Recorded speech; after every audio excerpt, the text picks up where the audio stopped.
I think I'll try and pick up from where you left off, which is around how to deal with conflict in community, which is what I mostly do. It's just exactly what I was doing right before I came here. I was pulled in to facilitate an extraordinary, unusual meeting between two different parts of our collective here in the UK. And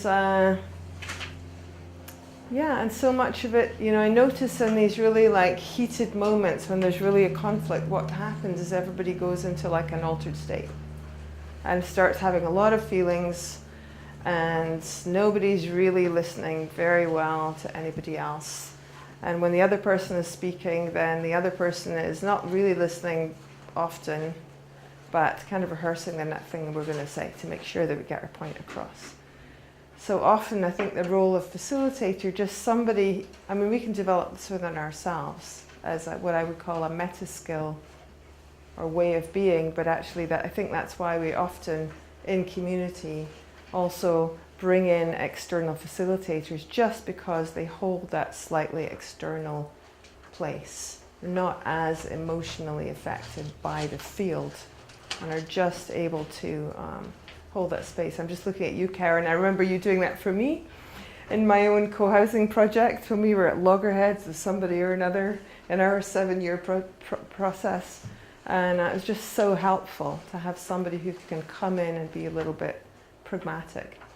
So this is called the Braided Way. It could be, the braids could be heart, mind, and spirit. It could be also the 3 levels of reality, which I'm going to talk about in a moment. I lived for a long time in Latin America, so I was inspired by this image. Let's see if I can work my remote. Let's see, how does this work? Can you help me with the remote? Maybe it's the other way. Hold on. Oh yeah, great. So these are some quotes. This is a long quote by Joanna Macy. Basically, she's saying that changing our perception of who we are and what we need and how we can work together for a decent, noble future. I think that's what everyone is speaking about here. And the quote from Margaret Wheatley where she says that, for human evolution to continue, the conversation has to deepen. These are just some beautiful pictures. This is why we're going for more sustainable options. And basically, I've been conducting some research around how to intervene in the system. We know what the problems are, but how do we intervene in the system? And really, from the methods that I've been working with, which are based on a model developed by Arnold Mindell called process work and deep democracy. Essentially, the premise is that what's really needed is a shift in perception. Because the problem is that all of our experience is filtered through our unconscious, conscious and unconscious lenses. And those lenses are basically constructed of the belief systems, personal belief systems, cultural belief systems that we have kind of absorbed over our lifetime and over our parents' lifetimes and our ancestors' lifetimes. So history is also present in the moment. So there's time spirits present. So whatever is going on, whether it's in your co-housing place in the idyllically set, south-facing, rural England or wherever it is, or here at Findhorn, or whether it's in a eco-village in Thailand or an eco-village project in wherever in the world, we all bring with us our internalized culture. So we may, come to a place like Findhorn, we shed the trappings of the other world that we want to get away from. We want to create a different world. Maybe I've just been working in a big community in Spain where everybody lives very, very alternatively. They're almost 100% sustainable in terms of their food production. They're completely off the grid. It's definitely a reference point for me in terms of all of that. Fantastically committed people set it up during the dictatorship of Franco, risked their lives over and over again. And yet, to really facilitate a sustainable, ongoing daily existence, people have to keep working on themselves. Have to keep bringing more and more awareness to what are the unconscious lenses that I'm constantly filtering my experience through. You know, why is it that people that wear purple scarves, for example, what is it about that people, you know, about that every time I see that purple scarf, I just like, I can't even see the person wearing the scarf. It just reminds me of whatever it was, you know. And I think we can all think of those experiences. You know, we project all sorts of stuff onto our environment and onto our experience. And I think that's one of the key problems in community building. It's not so much, you know, that 80% of your time that you were struggling away dealing with the process instead of like getting on with the design. You know, people are producing abusive power. You know, people are projecting all their stuff. It doesn't mean to say that you guys were perfect. You probably had a few double signals that people were really relating to. Lack of transparency for sure. Who wants to talk to that group of difficult people ever again, you know? So that all happens. It's all understandable. So how can we you know, shift that? So really what I would like to present here, which is in a short time, is just to skip through the slide to one or two of the different, I think the main thing to show would be maybe the framework which we've been using with, I think, quite a lot of success in terms of intervening. You know, how can you start to read the unintentional signals that people are putting out? Because I think that's like a shortcut. It's like a kind of Donella Meadows, who is a systems thinker, fantastic systems thinker, talked about leverage points. How can you really intervene in the system and not just get caught in the kind of phenomenological level of presenting issues? But how can you actually pick up what's going on underneath the surface? So if you think about any community process as being like an iceberg, and what you see when you walk into a meeting or you walk into a community or a group of people, you see like the tip of the iceberg. And then what you've got underneath the water surface is everything else, which is like almost everything. And it's hugely affecting the atmosphere.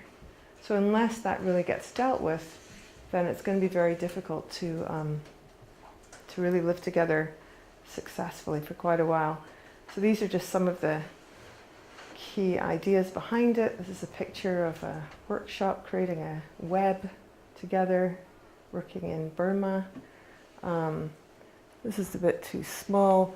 So what is it that stops us? You know, we've all got this, we've all come to Finhorn this week wanting to, you know, contribute somehow and understand to how do you do it, you know, sustainable models. Even if we live in community for the last 25 years, we're still looking for how to make it work better. So here are some of the ideas about what we think stops us. You know, it's the conscious and unconscious marginalization and oppression of certain parts of our own experience and those of others. So that's this idea of like this unconscious filtering influenced by our belief systems, unconscious belief systems largely, and by the culture which we've grown up in. Relationships that are based on power over versus power with. The inner and outer, well, the belief systems I was already speaking about, and this is where you know, between the kind of the known part that we're identified with and the part of ourselves that we're not so identified with, which is sending these unconscious signals. Right in between those, the known and the not known, there's like this place which we like to call the edge. And that's really the edge between the known and the unknown parts of ourselves. And often what we find there are inner critics, or the voices on the edge of our experience which say, no, you might have because all of us have that kind of intuition or sixth sense. We know what's needed, we know what to say, we know what to do. I'm sure that babies are, you know, born with it, and it gets conditioned out of us as we go along. We don't really get validated for following certain parts of ourselves. So, you know, I might have a hit, a calling to do something, you know, just trying to think of an example that, you know, just a conflict I was facilitating recently. By the time I was called in to facilitate it, you know, it was very escalated. And one of the people concerned, he kind of snapped his fingers and he said, you know, 2 weeks ago I had this hit that we needed to look at this. But, you know, because life is busy and this and that and the next thing, we marginalize these little niggles that we have, and then conflict blows up. And often it's our internalized belief systems that stop us. What else? So just for an entertainment, so what do you see here?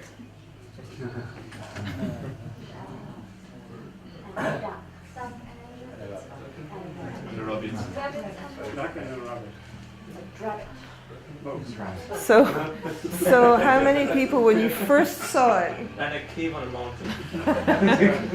So when you first saw it, how many of you saw a rabbit? Just put your hands up. Just for a second.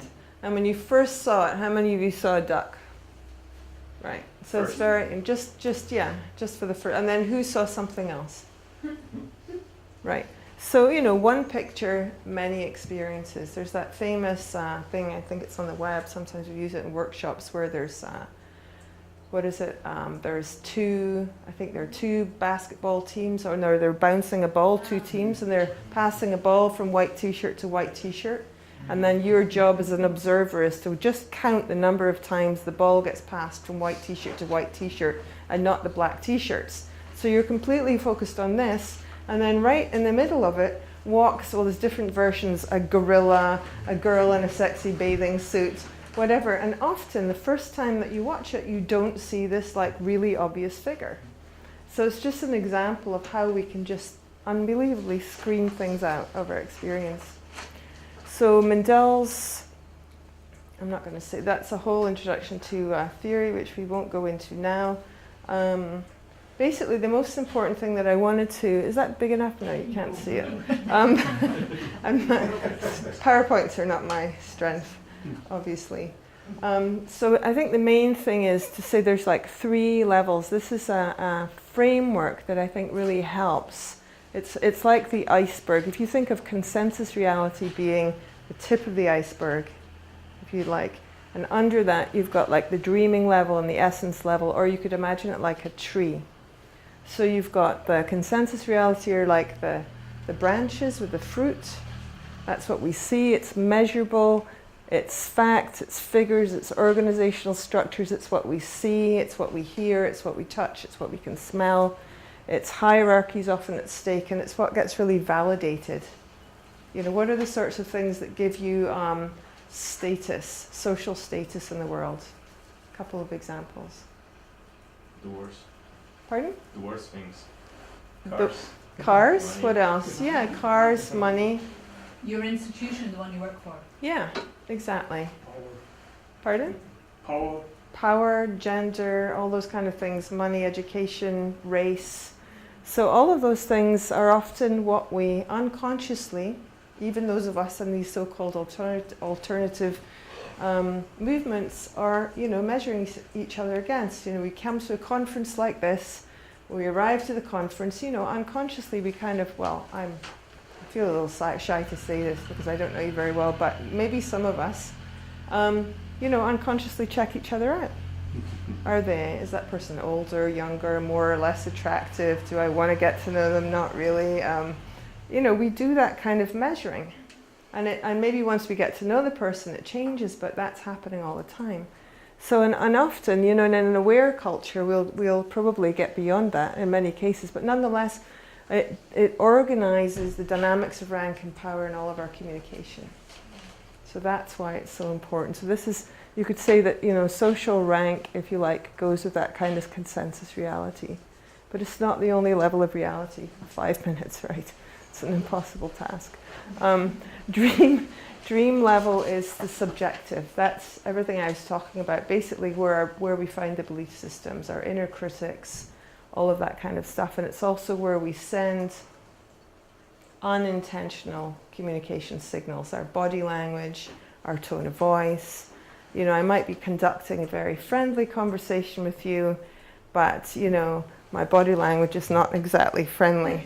So all of those kind of subtle signals that we send to each other all the time that influence the quality of our reaction or of our communication. So how can you, so we feel that, it's really, really important to start to bring awareness to the unintentional signals that we are sending to ourselves and others. The essence level is really about where we derive meaning. Some people would call it the spiritual level, but we try to veer away from using spiritual language just because it's not always welcome. But you could say it's the non-dual essence level of life. So there's an assumption in this method everything is actually interconnected ultimately, you know. And that also there's an underlying premise that unless we're connected to this kind of deepest level of interconnection and from there derive some kind of meaning and direction in our lives, ultimately we're not going to feel fully fulfilled unless we, you know, even though we have all the success measure things on the consensus reality. So anyway, that's a brief introduction to that. I was doing some research just briefly. So I've been working in different contexts, really researching how this method can be applied in international development settings, as well as European eco-village network settings, and working with a group of lawyers in Spain, seeing if we can, how to introduce it into restorative justice practices, to put it alongside mediation, for example. So also working in Southeast Asia, bringing it into Buddhist cultures and seeing how the three levels are very much also connected to that. And you know, even working in those cultures where you would think there would be more of an awareness-led practice because of the meditation and so on in the background, nonetheless, you know, it's a constant practice to be bringing awareness to and not just unconsciously marginalizing parts of ourselves and unconsciously using our high rank and so on, but actually really working on ourselves, bringing awareness. So we feel as for in a training, the training for a facilitator in this methodology, really inner work, doing your own work, being willing to work on your own inner critics, burning your wood, dealing with your own, you know, where do I get triggered if I'm going to be a facilitator? And the founder of this methodology, Arnab Mindell, I mean, he says one of the things that he feels is the most lacking in the world today is what he calls eldership. He said there's lots and lots of models of leadership. But the problem with leadership is that leadership is often, how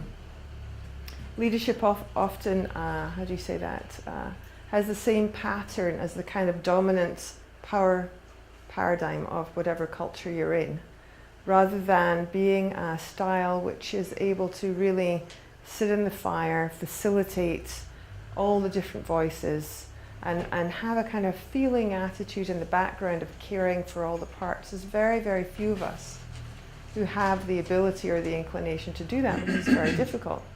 Right now in the conversation I was just facilitating, you know, I had huge personally, I have lots of like bias towards one side. But I know that, you know, it's very polarized, and what really is needed here is not for me to like trot out my opinions and feelings about it, but actually to sit there and really support both sides, to listen to each other and see if we can find a third position. Because I guess in the area of conflict, you know, almost never is a conflict resolved by strengthening one polarity or strengthening the other polarity. You know, we're all experts at feeling hard done by. And very few of us have that much awareness about how we hard do to others. You know, how do you say that? How we're responsible for creating the mess, basically. You know, we can. It's very easy to identify as a victim of the situation. Oi, oi, oi. Instead of saying, well, yes, that's true, and where do I do that? Subtly or not so subtly, and what can I do about it? So, you know, the methodology really is about, you know, finding the essence of both sides. So rather than, you know, just trying to side with one side or side with the other side, but find the essence of kind of the two parts, and you know. So there's also another key assumption is that basically at the heart of every difficulty you will find the seed to the solution if you can unfold it with awareness. So most of us tend to avoid difficulties because, you know, nobody likes conflict. Anybody like conflict here? Anybody actively like seek out conflict and hang out having loads of conflicts because you like it? No. How many people here tend to avoid conflict whenever possible? Yeah, exactly. So everybody would avoid conflict, and that's natural. But at the same time, we often put so much energy into avoiding conflict, you know, that in the end we create these huge elephants in the room. You can hardly get into the room, the atmosphere is so dense, and yet nobody wants to deal with it because at that point it's so overwhelming that it's too much. So that's the presentation.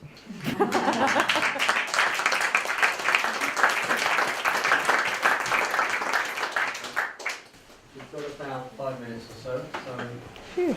two questions at the back. That's very back first. Hi, just a couple of quick questions. The first is related to the concept of curiosity, and I was wondering how, to what extent curiosity is helpful. How can you foster curiosity in order to overcome like preconceived ideas among the participants? And the second question. Can I answer them one at a time? Yeah, sure.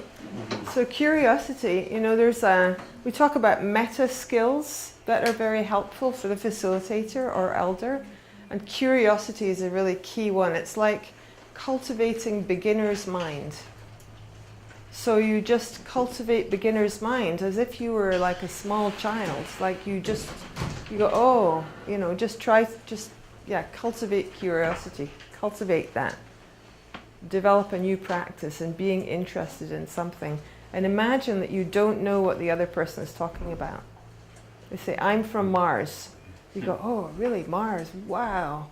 What's Mars like? You know, I hate, you know, apples. Really, what is it about hate it? What is it about those apples like that? So you know, as if you know nothing. You get really curious in it. And that helps them to define more specifically exactly what it is that's disturbing them. And then once you get to what it is exactly, then you can work with it. Often these things they're so general, it's like, Right. yeah? And the second one, a quick one again. I was wondering when you were talking about the 3 stages, let's say, the physical senses, reality, dream level, essence level. Yeah. I was wondering, what's the role of conflict, as you were saying before? Does it foster a switch between one level to another level, or does it prevent a switch? What's the role of conflict? Yeah, well, often conflict doesn't resolve because there's a confusion of levels. So let's say, you know, the famous Fintorn experiences, you know, it took, I think, Clooney Hill 2 years, this is years ago, I'm sure that's changed now, but, you know, it took us like, let's say 2 years to decide on a new color of carpet because we were trying to make a decision with 120 people, consensus, you know, impossible. But really the reason we didn't choose, and then everyone chooses a color that nobody really likes but everybody can kind of live with, you know, it's kind of like a pale green or something really, you know. So why is that? Because really it's not really just about the color, which would be consensus reality, but it's, because I don't want to support your decision because you piss me off, because you know, didn't mow my lawn, or because you're my ex, you know, whatever. And all these relationship dynamics are in the middle. So unless it's much more effective actually to start to go underneath the presenting issue and start to address the actual and things that are informing the thing. Yeah, so that's why it's particularly useful, those levels, to just frame which level you're at, you know. So if you're trying to facilitate a conflict and it's just cycling and cycling, it's probably because it's not quite the right level, possibly, yeah. Can you apply this level? Can you apply this model to situations of social injustice? Because we have a photo up there now of Southeast Asia. If we take that as an example of a situation perhaps where a village has been living on a particular piece of land for a long time, and then others come in and take that land away from them. Obviously that's a conflict on very different levels. One has power, the other has no power.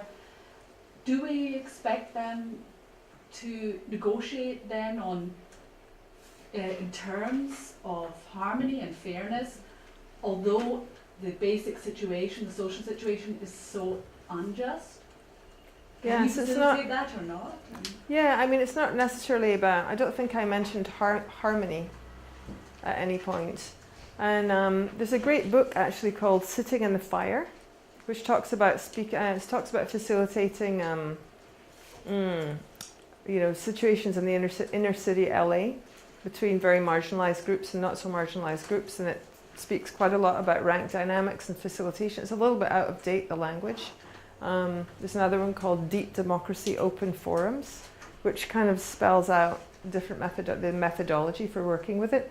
I mean, yes, the answer is yes, and it's not easy because, you know, the powers that be, you know, if there's no possibility of changing the consensus reality, like the actual ownership, it's very difficult. I've worked a lot with Indigenous groups, marginalised groups, and we do a lot of work on the psychological level, because often one of the problems, and definitely not the only problem, but one of the problems is that, you know, the internalized oppression, you know, the feelings of lack of self-esteem, low self-worth, because if you're told you're a piece of shit all your life, then on some level, even though you fight against it, you kind of feel like you are, you know, and then everything in your environment just like reinforces that over and over and over and over again, you know.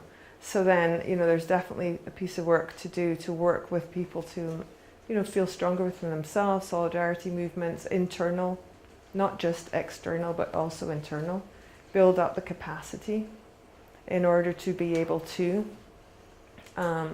take on these situations. And there's no, you know, there's no question that there's like so much injustice, but I mean, certainly you can work with these situations using this methodology, but I can't promise you that it therefore, you know, gives people their land back. But perhaps, and in some situations, hopefully.